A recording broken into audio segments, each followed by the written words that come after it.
మనం ఏం చేయాలి, ఫస్ట్ వాటర్ బాగా పెంచండి. నీళ్లు సరిగా తాకపోవడం వల్లే ఆల్మోస్ట్ 40 to 50 కేసెస్లో పైల్స్ రావడానికి ఛాన్సెస్ ఉన్నాయి. నీళ్ళు బాగా తీసుకోండి. అండ్ ముల్లంగి అద్భుతంగా పనిచేస్తుందండి మన పైల్స్కి. నేను చాలామంది చెప్తుంటాను, ముల్లంగి ఒక 4-5 ముక్కలు ముల్లంగి, కొద్ది కొత్తిమీర, కొద్ది పుదీనా, ఒక గ్లాస్ నీళ్ళు వేసి మిక్సీ పట్టేసి గుజ్జంతా పిండేసేయండి. మంచిగా దాన్ని స్టవ్ మీద పెట్టి సూప్ లాగా ప్రిపేర్ చేసుకొని లైట్గా సాల్ట్ వేసుకొని ఒక మంచి బౌల్లో తీసుకోండి. సూపు అద్భుతంగా పనిచేస్తుందండి. రాడిష్ పైల్స్ ఉండే వాళ్ళు ఎవరైతే ఉన్నారో చాలా వరకు కొన్ని కేసెస్లో వాళ్ళకి రాగి పిండి పడదు. మనం రాగిలో చాలా అద్భుతమైన ప్రాపర్టీస్ ఉన్నాయి, రాగిని వాడండి అన్ని కేసెస్లో చెప్తున్నాం.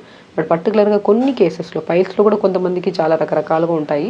కానీ కొన్ని కేసెస్లో రాగి పిండి తీసుకుంటే విపరీతమైన పెయిన్ వచ్చేస్తుంది, మోషన్స్ అయిపోతాయి. వాళ్ళలో నాన్ వెజ్ పడదు, ఓవర్ హీట్కి సంబంధించినవి ఏవి పడవు వాళ్ళకి.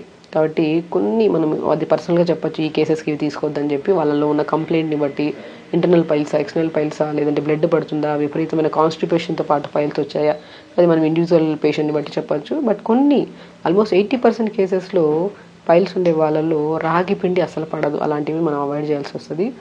అండ్ ముల్లంగి అద్భుతంగా పనిచేస్తుంది. ముల్లంగిని జ్యూస్ లాగా కానీ, సూప్ రూపంలో కానీ, లేదంటే మనం మంచిగా ముల్లంగిని బాగా తురిమేసి కొద్దిగా బ్రౌన్ రైస్ తీసుకొని కొద్ది ఘీ వేసేసి రైస్ లాగా వండుకోండి, అది తినండి, చాలా అద్భుతంగా పనిచేస్తుంది. నేను చాలా వరకు